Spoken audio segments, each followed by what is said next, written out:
Hello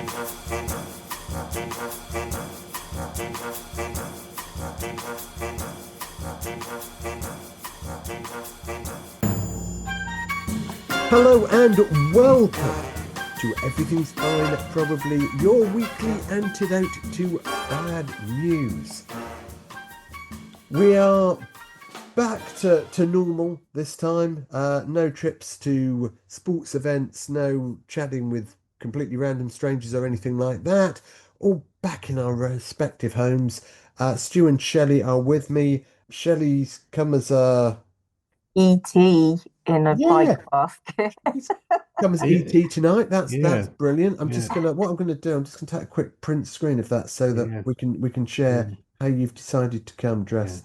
Yeah, I wanted you to go, "Oh, you okay, Shelley?" And then I'll go, "Oh yeah, I'm all right. I just had my I had my flu jab today." Okay, right. Oh So, no. normally I'm all right. Normally I don't get too many side effects. Mm. But for some reason today I just have like one achy joint. Just What? my left ankle. It's achy. Is Your that, is left that, ankle. Should they have injected you in the left ankle? yeah. No, I mean it was in my left arm. And Ah. usually that feels all bruised, but that doesn't even feel bruised. But I Mm. think obviously my immune system is fighting at the moment. Yeah. So What, just in your Possibly. ankle? yeah, yeah, I won't get flu in my ankle. Oh, that's good. It'll be That's good. fine. Yeah. That's that holistic self, is it the interconnectedness of all things? Yeah, yeah. Thank you for noticing and Well, that's and that's showing so some that's concern. That's okay. good. We'll be nice to you this Yeah. evening then. Yeah. Yeah, beat that. Go on, beat that. I can't beat that, Shelley. So yeah, I just had quite a normal day at the office. So yeah, I've got nothing to report. I'm okay. I'm not going to make stuff up. I feel all right. Good. Well, I'm extremely pleased to hear that. How are you Yeah. though? How am How are I? I'm you? all right, thanks. Yeah, I'm Mm. fine. I had my flu jab a couple of weeks ago. I had no effects at all. Even my ankle was all right. Okay. Yeah, got away with that. No, I'm fine. Like you, I'm not going to just make something up for sympathy. Mm. Yeah, wow, we're really fun today, aren't we? Oh, I mean, this is hilarious, isn't it? Whoa. Yeah. Let's see if we can bring some more fun in, because we're not alone this week. We have a guest. It's Alex Sellers from Blue Heron Training. That's right. Al, how are you, mate? I'm well. How are you, Jim? Yeah, I'm very good, thanks. Thanks for coming along and joining us My tonight. pleasure. Thanks Hopefully, for asking. you can find ways to make this more fun than we've managed in the first few minutes, because that's probably the dullest introduction we've done since in nearly 6 months. No So pressure well done, then. everybody. That's it. You're the one who's got to bring it up here. I don't care if you found it dull. I just want you to know that I am suffering in one ankle. So, Okay. Well, I am genuinely sorry to hear that, Shelley. We'll bear that. We'll bear that A in bit of flu in mind. the yeah, ankle. yeah, please be considerate. Thank you. Mm. So I've heard of fluid on the knee, but not flu on the ankle. That's a very different thing. Let's move on from your ankle. Let's bring Alex in on all of this. Alex, so you're an L&D man, like me, a learning and development guy. How did that come about? How do you get into a profession like learning and development? As most things, totally by accident, if I'm honest, Jim. I used to work in pubs and stuff and restaurants, and I got to a point in my life where it wasn't really working anymore. It was hard graft. The exchange wasn't there. I had kids. My body was getting older. I was getting older. It's hard. It's a hard trade. I made a few interesting choices along the way. So perhaps wasn't where I wanted to be at that point in time. So I suppose by sheer chance, I remember I was doing a late shift. So it was one of those shifts where you work until 1 in the morning and you're back in again at 6 in the morning. I was 40 at the time. So full of the joys of nighttime. And one of the supervisors that I managed kind of bounced around the corner and she just held up she just got her MVQ level 3. And I said, well done, that's amazing. I said, oh, what'd you do? How'd you do that? How'd you do that? Where'd you get that from? How much was it? And she told me, and I thought, I'm going to try that. And so I did, and I did my MVQ, and the company I did it with suggested I come and work with them, so I did. So a really, really, really boring story about L&D. That's kind of how I got more into it. The truth is, I've always loved working with people. I love being around people. I love the vibrancy and the energy that you get when people are doing good things and enjoying it. And I always felt that kind of working with people, inspiring them and training and developing people had always been my thing, really. So I kind of fell into it that way. Worked really hard, retrained, got loads of qualifications, and kind of, yeah, worked my way through that. Did 5 years in apprenticeships, and then went and worked for another company with a brief sojourn out into operational management again. That was interesting. And then went and worked for another company for another sort of 4 or 5 years, and kind of took a different direction, went into consultancy and training and stuff. And that's Jim. That's where you and I originally met as well. So absolutely. So an accidental route. So did you say you were about? I think 40? so. Yeah, about that. Yeah. I was getting on. I'm 52 now, so I think the maths add up. Yeah, Fantastic. Seems right. yeah. Well, I think it's just that interesting thing. You just you never know where careers go. I mean, my route into L&D was equally accidental, and then into broader HR was not just accidental but also highly reluctant. What I have learned through that is that lots of people have no idea really what they want to do for a career, even once they're in their 30s, 40s, still bubbling around looking for that thing that they want to do. I mean, my next question was going to be, having got into L&D, why do you stay in it? I feel like you've kind of already answered that, but Yeah, I talk a lot. Because I haven't done the things I want to do yet, right? You know what I mean? There's still more to do. There's still more people to work with, more things to explore. Yeah. The truth is, guys, that I had a bit of an interesting youth, and perhaps didn't follow the same path as other people. So, when I shifted and moved into sort of L&D as a career path, none of my career choices have been geared around, this is really what I want to do. And I really struggled as a kid. I struggled at school. I dropped out of university twice. I had issues all over the place. I was part of a generation from the late 80s and early 90s that took us down a certain path, and that took a little bit of recovery from, Yeah. And so are we talking second summer of love here, are we? Pretty much, yeah. Showing my age now, yeah. But that went on for about 10 summers. It was a long summer. That was a long summer. Yeah. Well, I think we're all of a similar. We're all of a similar age. So yeah, there was a lot of distractions around, wasn't there, in the early 90s? Yeah, wouldn't change it. What it didn't do particularly is set me up for a career or whatever. But look, the truth is that, like, I love it. If I can get like 25% of my job where I'm actually in tune with who I am and who I'm meant to be, like, that's amazing. Definitely. And there are points in what I do when I'm with people, when we're in the rooms, and you're just kind of like, you're just in synergy with people, and it's really working. And the beauty of my job is I go up and down the country, I meet new people, and there's people. I got a text the other day from someone that I hadn't seen in 7 years, just saying, you know what, that was the stuff that we did together was brilliant. I had someone else, talk about sort of life-changing stuff, and I'm not blowing trumpets here. The point is that, like, you can have a real impact, really positive impact in people's lives, no matter what we do. And that's what's really important for me. So all the other stuff that sits around it is the mechanisms I need to put in place to be able to do that small core of what gives me real value. So I think that's why I stay in it. But I think when you have one of those sort of good days like that, then obviously the person gets the value from you, but also you get that feedback loop as well, don't you? 100%. It's a really good feeling, isn't it? And you think, well, what a really good way to spend your day. Yeah, and I think, my experience is that, I've probably learned just as much through my career and working with others. I learned just as much as it's an exchange, isn't it? Do you know what I mean? So is Blue Heron, is that your company, or are you part of something? Yes, it is. Yeah. Yeah. How was that? How was the change to being self-employed? I mean, personally, I would find that terrifying. It was a new experience, and I found elements of it very empowering, very freeing. I've been doing it for about 2.5 years now, and I'm still adjusting to it. So I'm still kind of working out how to make it work properly for me. It's allowed me to explore the things I wanted to explore and pursue passions more than being employed. Definitely. Coming from the background I came from, we used to work 60, 70, 80, 90, 100-hour weeks, right? So the level of work that's involved in being self-employed, it didn't faze me, it didn't scare me.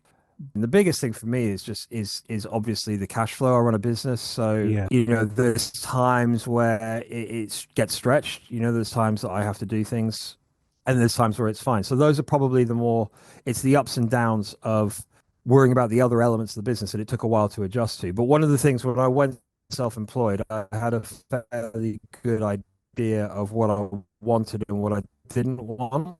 But how have you found it? Because obviously employed for a lot of years, and it's a big step, not just going self-employed, but actually run your own business, you employ people, which is an added level of responsibility. How do you find that challenge of doing that? So the first answer is I love it. I think it's wonderful. I think it allows me the freedom to develop, to express our philosophies, to express ourselves in the way that we want, to try and work with the people we want to work with. It's incredible, and I'm incredibly grateful that I've got the opportunity to do that. That's the number one thing. That's the most important thing. It's really hard. So any Mhm. advice for anybody out there doing it, stick with it because it brings loads and loads of fulfillment. But it's tough, and I think the biggest thing has been the scale and the pace at which you have to learn. And when you start your own business, especially during the early days, you're jack of all, master of none. So, you got the marketing, you got the sales, we're designing the products, we're delivering the products, we're doing all of it. So it's not without challenges and it's not without stress. And the thing when you start your own business, guys, I'm sure, Jim, you'll be able to relate to this as well, is that it's a gamble, it's a risk gamble. So you put a lot of money, a lot of time, and a lot of effort. It doesn't pay back quickly. It's not a money making thing. We don't do it for money. We do it for passion and because we want to have a positive impact on people around us. But it is a gamble. So the gamble and the hope is that over the next, year or 2 years or whatever it may be, it really does start to gather pace and it starts to develop. And I was very keen to start a business because by setting that up, I was able to work with possibly bigger clients, be able to reach more people rather than just be that kind of like that one man band kind of thing. I wanted it to be about Blue Heron and the message and the products that we can offer. And so I've been lucky enough to build a fantastic team around the business that has allowed us to kind of increase our scope, increase our impact. And that's the bit that really thrills me. We've got really, really high level professionals who are kind of connected and energized by the stuff that we're trying to do. So 100% the good outweighs the bad, but it can be a struggle at time. Yeah, definitely. I've been having a look at some of your core services and some really interesting stuff there. Things like Management Spark and Leadership Boost and so on. So how difficult do you find going into organizations and changing mindset and culture, especially at sort of senior levels? It's a great question.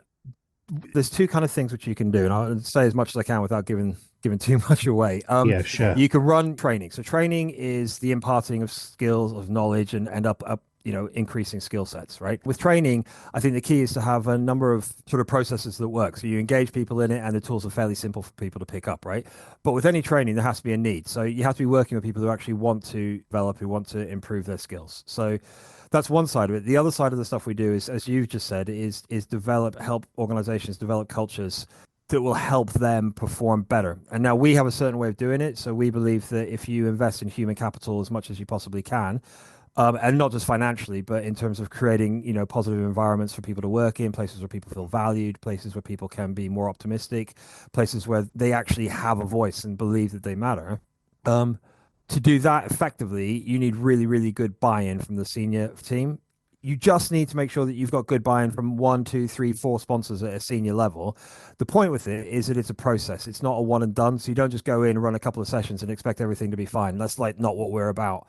It's much more about long-term relationships and slowly sort of turning the way people perceive what they do and how they do it. Because a lot of the sort of perhaps slightly more negative historical command and control or kind of hierarchical structure methods of management and leading businesses, the challenge is, guys, that they work. Yeah, that actually kind of like leads on to, I think you might have actually answered it a little bit as well, but I was actually going to ask you, how should people try to deal with leaders who hold them back? Yeah, and I think looking at it from the perspective of the person who is perhaps being held back slightly or perhaps being managed in a way that isn't conducive to their own personal philosophy, the first thing I would say to that, Shelley, and the most important thing, is stay true to your values and your principles. If you allow things, external influences, to change how you react and act in the workplace and at home, then you've kind of lost the core center of who you are. So the first thing I would say is, if someone is struggling in that space, maybe just do perhaps a revisit around, what is it that drives you? What's central to your way of being? How do you perceive yourself and how do you want to perceive by others? And then lock into that. So it's not about people pleasing. It's not about necessarily kind of getting browbeaten until you do things. It's about understanding how you want to behave and then finding out how you can do that authentically within an organizational context, right? Do you know what I mean? So for example, if you've got plenty of places have cultures that seek to repress hard work and people who want to excel and people who want to do that, because actually what it does, if you've got a culture which has got 60 or 70% of people who are just, getting the paycheck at the end of the day, the 30 or 40% of people who are not doing that are going to show all the others up. So you often get that. I remember working I was in a restaurant about 20 years ago, something like that. And I'd just been trained and I was a manager, and I was full of vigor, and I wanted to get everything right. And I remember the head chef telling me, he said, "You've got to slow down. You got to stop doing all this." And I was like, "Why?" And the answer was right there. It's because, he didn't want to have to pick up the pace and pick up the standards. People are afraid of standards going up because they perceive that it's them having to work hard. And like you rightly said, Shelley, people are afraid that emerging talent and prospective talent could make their roles either redundant, or, they could, their protection, their little kingdom is held, right? And it's not everybody who thinks like that, but you definitely get it. And I think that's why I go back to locking into what's right for you, because that will help you then have the right kind of conversations. I would say the other element of that is ask the question. So in that that situation, when you are sort of training and coaching, you must come across maybe some employees who are empire building, to use a phrase. How do you help them look at it or reframe it as, that's negative behavior? Yeah, that's a that's a big question. Thank you, Stuart. That's the mindset right there, right? That, I think, is influence. I think it's about kind of illustrating, number one, that there is another way, and number two, that other way can be profitable, right? Because here's the thing, right? When you're dealing with, especially with senior leaders, the risk of changing how you do things from a, let's just say, carrot and stick approach, right? The risk of changing that is that performance levels dip, that you lose control, because people have this kind of delusion that control is what we need. Yeah, I work for the public sector, so I know all about that. I'm not making any comments there. I'm saying out that one. So I guess in that situation, Shelley, you obviously sort of feel a bit disempowered, would you say, sometimes? Oh, yeah, definitely. Because the trouble, with the public sector, it's not just down to your organisation, it's down to public funding, then all the way up to the government. Alex was saying, you can influence the people around you, can't you? Yeah. You can influence, say, the people who work for you. I think you can influence up as well. Yeah, a little bit. I think it's easier some places than others. I'm sure that's fair to say. Moving on from the influence side of things, delivering training, it's a tiring thing to do. And actually, so is running a business, Alex, and attracting clients and managing relationships and all of that stuff that goes with it. How do you look after yourself and your team through all of that? Two things. One is, I think, with my team, is a couple of things with that is to develop really strong relationships with my team as best I can. Get to know people. The way we work is you're all part of a community, you're part of a gang, and everybody is part of what we do here at Blue Heron. So that's really, really important. That helps because it creates a kind of relationship where if someone is struggling or they're down or, it's wearing a bit thin, it. Absolutely. And how about for yourself, Alan? How do you manage your own well-being through all of this in your own state? I have spent the last sort of couple of years working out how I operate and how I work and where I work best. So I know myself fairly well. So I pay attention to the things that I need. So I'm extroverted by nature, so I need people around. So I will locate myself where there's other people. So I don't have an office. We don't need it. So I can work from home or I can go to different places. So I make sure that I feed that element of me. So I need interaction with people. So I do that a lot. I manage my time when I'm doing it well. I'm a massive procrastinator, so my procrastination really hits my well-being. And if I'm not careful, it becomes a vicious cycle. So I feel rubbish, so I procrastinate, and then I do. And being self-employed, you can procrastinate until you run out of money, right? So I manage that a little bit better. So I set myself, fairly good goals. I crack on with it in the morning. I like the gym. I like to keep physically active. As you know, Jim, I do. Oh yeah, gym. Anyway, that was unintentional. I thought you were just bigging me up about how much you liked people. So I keep myself physically active, and I spend a lot of time. I've spent as much time on the weekends with my family as well. And My biggest problem, guys, is turning off. So my wife calls it is like I don't relax, I don't turn off, I struggle to get my mind to stop. So I put things in place to help me do that. Do you know what I mean? And try and surround myself with people that I can have honest conversations with. So when I'm feeling low or I'm feeling like I don't really know what's next, or I'm struggling with self-esteem or self-worth, that stuff that we often do struggle with, I've got good people around me that I can just talk to, and not for, not to lift up, just people that I can sound out stuff, and people who'll challenge me as well, right? The other basics, sleep. I try and get 7 to 8 hours sleep a night if I can. I'm rubbish for 6. Those days of, not sleeping for 4 days and working are gone. So I try and get sleep, and I fail miserably at eating well, although I do try. Yeah. So for me, there's another element of it, which is I have quite a strong spiritual kind of practice as well. So there's things that I do to help, I would say, my inner core. And I find that that's the really important stuff for me. So when I'm kind of in balance as a human, if you will, then other things tend to follow. So those are the things that I try and do. And I try and help people. And helping people is the biggest thing. When I get a thrill from working with people, and that really fills my cup. Yeah. I think that the spiritual aspect is quite interesting, actually. What do you do? Meditation? Yeah, some of it. So I'm really rubbish at meditation. So a 5-minute meditation for me is amazing. But I do that. I do spiritual readings, do meditate. I center myself in a power greater than myself. So I try not to be selfish, is the short way of putting that. I try and make sure that I'm kind of doing things for the right reason, and to make sure that I'm in that zone. I have sort of kind of morning, evening, and daily routines, I suppose, that get me there. And I like to spend time in places that that for me are quite spiritual. So I love nature. I like to get out for walking, and I if I'm not out regularly, I struggle.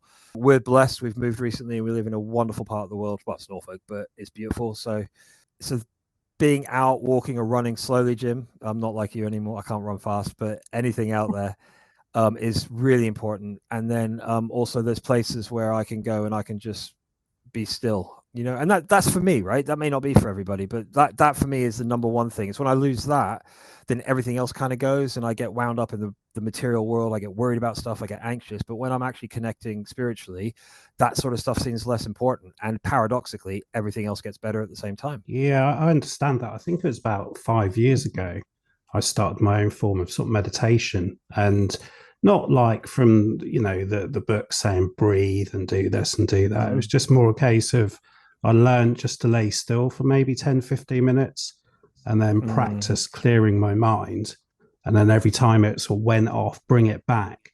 But I find if I do that for 15 minutes a day, that makes me feel so much better. But then when I do get stressed or anxious or whatever, it's because I haven't done it. I think there's a lot to be said for that still time and reflection and just being in the moment. But I think the thing is, sometimes people hear meditation and they think it's all quite worthy, and you have to sort of sit cross legs and all this sort of thing. But you don't. You can just make your own version of what suits you. What about you, Jim? Do you take time out the day?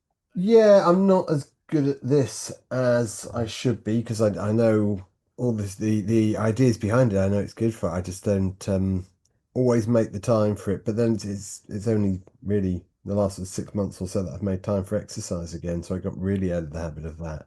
But yeah, I've got better at, particularly actually after exercise, because my recovery time, it's not bad, but I need some. And that is quite a good time. I like to I'll come back from a run straight around into the garden, sit down out there, and just take a bit of time. What do you think about when you run? Is it nothing, or just run off problems and issues? Or I tend to put a podcast on when I'm running. How much attention I pay to it depends on how interesting it is. It is quite a good time though for problem solving and stuff. I've come up with some what I consider to be some good ideas whilst out running. It's the important thing about it, really. I mean, don't get me wrong, the running I'm sure it's physically doing me good. It's got some weight off, all that sort of stuff, which is what I wanted. But probably the thing I value about it is it's just some time for me when I'm not doing anything else. There's no screens, none of that, and I can just go to my own place. So I suppose in that respect, that's a form of meditation. Meditation within that, absolutely, yeah. Yeah, meditation isn't just. It's not. I remember because I've done quite a lot of work on it. And I don't, there's different levels of it, but I think what it does, all it's doing is it's bringing you into the present moment. So anything that brings you into the present moment and stills your mind is meditation. Running used to do it for me, Jim. We talked about that before. You know, it's just that my knees went. So then the agony from my knees prevented me. Well, that took your mind off things. It took me like, yeah, pain is another great form of meditation. Don't release that. And I guess, Alex, when you're going out and training in organisations, sort of well-being and confidence is quite a big thing, isn't it? In any organisation, huge, right? Yeah, it's huge. How would you go about an organisation where confidence is low, well-being's on the floor? Is it just re-looking at how we can build the culture from the bottom upwards? I think there's a couple of different perspectives or different answers to that particular question, depending on where you're looking at it from, right? So, you know, if you're looking at your organization or you're part of the leadership team of an organization where you've got major issues, and you got to look at what's causing that, you know, what's impacting people to such an extent that it's becoming a real issue. The larger the organization, the more difficult that is, because you get more structures, you get more levels, you get more processes, policies, procedures all in place. And some of those can be really great and really freeing, and some of them can be quite restrictive. And the other thing you've got is, like we were talking, Shelley, you raised it before, in that, you know, if you've got a whole organization, you're kind of at the whim of people's value sets, people's value stream, the way they do things. You know, I know the organizations in the public sector, it's hard, right? Do you know what I mean? It's really tough. You can't lay blame on anyone. And that's a lot of pressure, a lot of bureaucracy, and sort of very little kind of freedom to express, right? And that's the thing.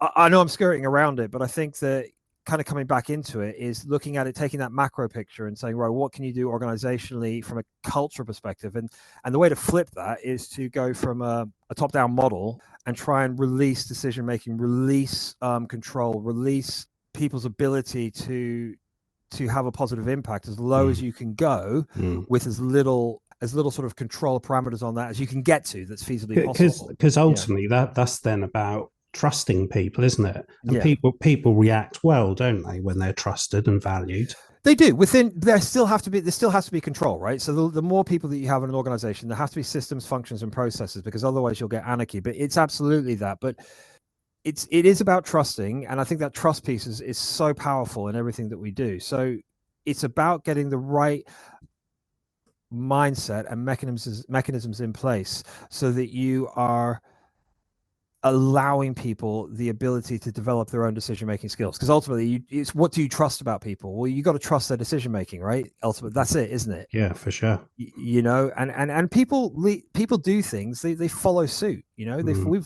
I know organizations where they've made a conscious decision to, you know, hire people who are scary, right? For want of a better word. Do you know what I mean? Because they scare people, you know, fear is a motivator, and fear is a control mechanism, right? But it's going to impact people negatively, and it's going to spread hugely. So you get all that negativity stuff. The other answer to your question, I do want to raise this because I think this is so powerful, is that some of the stuff that we do at Blue Heron, and what we always try to do, is confidence is a funny thing, but we try both to raise skill set, but we also work really hard on improving people's confidence, you know, and we do that by creating an environment in our engagements where people are safe. They have a lot of psychological safety. They can say what they want to say. They can debate. They can discuss. They can experience what it feels like to put things on the table and not be judged or blamed or beat up with those things that they put on the table. That's the fundamental element of it, right? Is can we create the right environments where people can bring everything that they need to bring to the table and it not be used against them in any way, shape, or form, right? You know, because, you know, some cultures just maybe don't suit you, and then that sometimes is the time to go, isn't it? You know, can be. It's work is so, you know, it's not work for me. I don't know what you guys' experience is, but work is you know, 70% of my life, and I don't want to get to the end of my working days and not have tried. That's the point. You know, I want to have tried. I want to have done. And it's really easy to stand here in my room, you know, to say to people, you know, try and do what's right. But I do think people, sometimes it isn't a fit, and sometimes then you have to weigh up the pros and the cons, right? You have to know, you know, what am I doing this for? If I'm here because I believe that there's a future and things can change, great, you know, and put everything into it. If you get to a point where you're really unhappy, you're really locked in, you're really down, you know, it is tough. I don't want to tell anybody or suggest to anyone that things are hopeless, but sometimes it is right to change things, you know. It can be, can't it? It can be, yeah. That's about having the confidence to do that also, isn't it? The confidence and the opportunity, right? Mm. You know, and I think sometimes the confidence comes from, you know, taking that bigger picture and saying, right, it happened with me in catering. You know, the truth is we joked about it, but I was really unhappy. Mm. I was really unhappy and I saw no future in it. And I was getting ill. I was getting really, really ill. And it was impacting everything in my life. So we joke about it and there was a little bit of luck, but I had the opportunity and I worked hard and I retrained and I took a risk. And each one of those risks, you know, the fundamental thing that catering gave me was a really strong work ethic. So, and I've got a lot of gifts and I know how lucky I am. And I've got a lot of things that have helped. But I've also gone out there and changed stuff, you know. But this is the thing, guys, and I think you all know this, is you can't run away from what's inside. And that's why you got to be really, really careful about these decisions. Is it me or is it the external environment, right? Yeah. You know? Yeah, there are some places that actually sort of don't deserve to retain their staff. I know that's black and white, but there are some places that if people keep handing their notice in, they kind of, well, actually, you know, there's obviously a problem there, isn't there? So, yeah. But you sometimes get the mentality though, where everyone's just like digging in and they kind of doing it in spite of everything that's happening, aren't they? You can almost like build a community around that sometimes, can't you? Survival. That's it. It's actually called survival. There's you know, it's called survival. You know, there are people who go into organizations and they survive. So this applies to you as well, Jim. So you've gone in, you've done some training, you've finished. Do you ever, like on the TV shows, do you ever go back, check in, see how they're getting on, see if it's carried on, everyone's goodwill and excitement? Because that'd be quite nice to know how the story finishes. Yeah, I think this is one of the interesting things that I was saying earlier about that long-term relationship, because the reality is no matter how good a day's training is, a day's training on its own will only ever have a very limited impact. I don't know if you agree with this. My thought is that a day's training is very like the induction session you do at a gym. You go in, you have a look around at some equipment, you have a go, an instructor maybe builds you a little program, stuff like that. But you don't come out of that induction session fit, right? And you also realise you didn't listen. Well, there is that. You've maybe taken 2 or 3 things away and forgotten everything else. But nobody would expect to come out of the induction session in their gym fit, right? It would be insane to even think that. But a lot of businesses, a lot of leaders seem to think that sending someone on a training course and then they'll come back and they'll be fit, and that's the end of it. And if the training course hasn't done that, then the training was rubbish. Whereas actually training is just a part of a journey. And actually, one of the sad parts when you freelance, when you contract, is quite often that you don't get to go back. You don't get to find out how the story ends. Hopefully, if you're doing as Blue Heron's trying to do and build those long-term relationships, you get to go back, you keep working. That's why a lot of the time, certainly when I was out there doing stuff, I was trying to encourage people to buy into programs of learning, not just a training course. Totally agree. Without doing training a disservice, you know, there's so many different factors. It depends what you're training, doesn't it, guys? Right? So there's certain things that you can, you know, that work better. Mindset and behavioral change, for want of a better word, is slightly different. It needs to be supported, encouraged, coached, and mentored along the way, right? So that's why I go back to what we said earlier on about if you're working within an organization, having the buy-in of senior leaders is so crucial to it. And when buy-in, it's exactly like you said, Jim. It's not just, well, we're going to send you on a training course and everything's going to be okay. You know, we're going to send you on a training course as part of a wider program of development that's, you know, that's kind of like organizationally wide, because we're going to invite you to challenge and disrupt and do things slightly differently, you know, and because it's only by, you know, so is it the 70-20-10 rule? You know, 70% of development takes place on the job. We're the 10 or 20, we're the 30%, you know, it's up to us to make sure that happens. But I think also there's an element, you know, it's like, how do you do it? Training does get a bit of a bad rep. And I think that if you can kind of blow away, like literally destroy the old perceptions of training and actually make it an encouraging, confidence building, engaging, fun, electric environment, wow, who wouldn't want some of that? Do you know what I mean? And then it's about going back into the and opening up the routes for people to do things differently. And that's where culture comes in. And to go back, Shelley, to some of the questions you were asking earlier on, if your culture is still predominantly restrictive, that's why you don't get the results, because you're saying, well, I've ticked that box, but then you're not allowing people to change. Oh yeah, definitely. There's a lot of just ticking the box to say someone's done some training, but you also kind of like then need to use it. And yeah, exactly. They just don't then let you use what you've learned, and then it's just a waste of time and a waste of money. It was pointless, because I was going to ask, is it possible to be happy in your work wherever you work? Yeah. But well, that was easy then. Anyway, I'm glad we cracked that. Yeah. There it is. Don't worry about why. Done. Don't worry about why. It just is. Okay. Look, it goes back to, if you look at the philosophical debate around that question would be, happiness comes from within, right? So it doesn't matter what environment you're in. I mean, as Viktor Frankl, Man's Search for Meaning, writes about his time in the concentration camp and how the one place they couldn't take away was his own mind, right? And he was there locked in with his wife and his family, and he created happiness from that space, So there's huge philosophical debate, but that takes training, discipline, like mental training. So I think the quick answer to that is yes, but the real human answer is, what is happiness, right? I'd throw it back at you, Shelley. What does it mean to be happy? And I wonder whether that's kind of like a transient thing. So we might be happy, but then there's a reverse of that. That can be taken away, and then we're happy and then we're sad. We're excited and then we're scared. All that kind of stuff. And actually, I like to look at it in terms of joy. Can we experience moments of joy? Because everything is transient. You could have moments of high elation and excitement, and they can be followed by ups and downs. And so I think an interesting question to pose then, is it possible to gain fulfillment and joy from your workplace? And I would always have to say yes, absolutely. Because work is purpose and work is meaning, and that gives us a sense of who we are as human beings.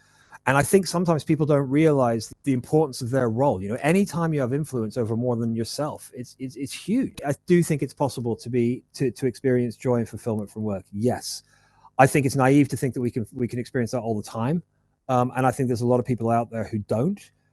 And I think there's a lot of opportunity that goes with that as well. The people who have been gifted more opportunity from a social construct earlier on in their lives have the opportunity maybe to access better education, better background, better things. They have more opportunity to work in jobs that are perhaps more fulfilling. So I think then there's a societal, I'm supposed to be happy here, aren't I? Yeah. I think there's a societal question that comes in there. But, I've worked in some pretty difficult jobs and really enjoyed it because I love working with people, right? It's about finding those moments of joy. Yeah, sometimes it's also just, it doesn't even have to be about high achievement or like just loads of success or anything. Sometimes it's just about actually feeling okay about getting up in the morning and going into that place. Like you don't have that overwhelming sense of anxiety or dread or doom about it. You just feel safe and comfortable about getting up and going there. Yeah, like that can actually be. I think you're setting a very low base mark for yourself there, Shelley, but that's whatever works, mate. Whatever works. I get it. I agree with you. That is a big thing, Shelley. I think that's really true. I do. Yeah, Jim. It's okay to be okay. Right? I think you need a subscription to Blue Heron, Shelley. Yeah. I think you need a short course on confidence and motivation and value. Aside from the fact that all of that stuff is clearly good for us, I mean, learning is good for us as well. Yeah, so exactly. Fundamentally, what you do, what I get to do for a living, it's fundamentally good for us. But can we talk about why is learning good for us? Both, not just from a career perspective, where I think that probably makes sense, helps you to progress, but why is it good for our well-being to learn? So I think for me, and I'll just talk about it from my perspective, learning it fills a number of different sort of drivers and motivators. I think that learning allows us to expand our minds, expand our skill set, expand our opportunities, right? So it creates choice. It creates opportunity. Continuous learning keeps us fresh. It keeps us agile. I think that my experience of learning is that the more I learn, the more I know how much I don't know. So it really does open up the mind for me. You know what I mean? The more I read, the more I study, the more I work, the more I explore different possibilities. I just realize there's so much more out there and I really know nothing. And that's a wonderful place to be. I think learning from a sort of an organizational context, learning opens up choice and possibilities for us, right? It increases our range of choice. It increases our employability. Let's do all the boring stuff first. But I think the more important stuff is it gives us purpose. It gives it drives. It gives us meaning. And it allows us to think wider and deeper about the world. Explore stuff, explore who we are as people, as humans, as workmates, as colleagues. Be curious. It engages all of that stuff. I think actually learning is fundamental to what you were talking about earlier, Shelley. You were talking about happiness and joy. I think it's fundamental to that. And it doesn't have to be like, I don't know, learning Latin. I did Latin at school. Wow. There's Brother Cuthman. He was 78 years old and he said everything twice. It was weird. Anyway. And that didn't bring you joy? No, weirdly, it didn't. Who knows why? That was useful. But that, strange boy, Alex. I know, right? I won't tell you what went on. I went to Catholic school. We won't. That's a whole other podcast. Yeah, let's probably not go there. Let's not go there. But I think, I'm talking about the sort of the learning that comes with, doing new things, trying new things, trying out new skills, pushing ourselves a little bit, stretching ourselves a little bit, being open to what we don't know. Right. That's the key, isn't it? I just think it's so powerful. And I think learning as well is not a prescriptive turn the page kind of thing, is it? Do you know what I mean? It's a holistic round the table discussion fueled by interest and curiosity and actually, experiential stuff and academic stuff and all that kind of stuff combines, each to their own. I'm never going to sit there and read. I've got 200 books about philosophy and management and leadership, and I've read bits of all of them. Do you know what I mean? They're not page turners, by the way, for the most part. No.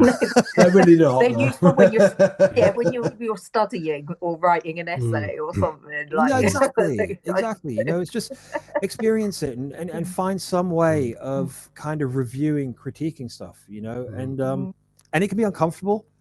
It can be difficult because you're going to get challenged and you're going to feel out of your depth. You're going to feel so far in your stretch zone, you're moving towards your panic zone. You're going to feel all that. You're going to experience all that, but that's okay. Because if you don't ever experience that, how are you going to find out more?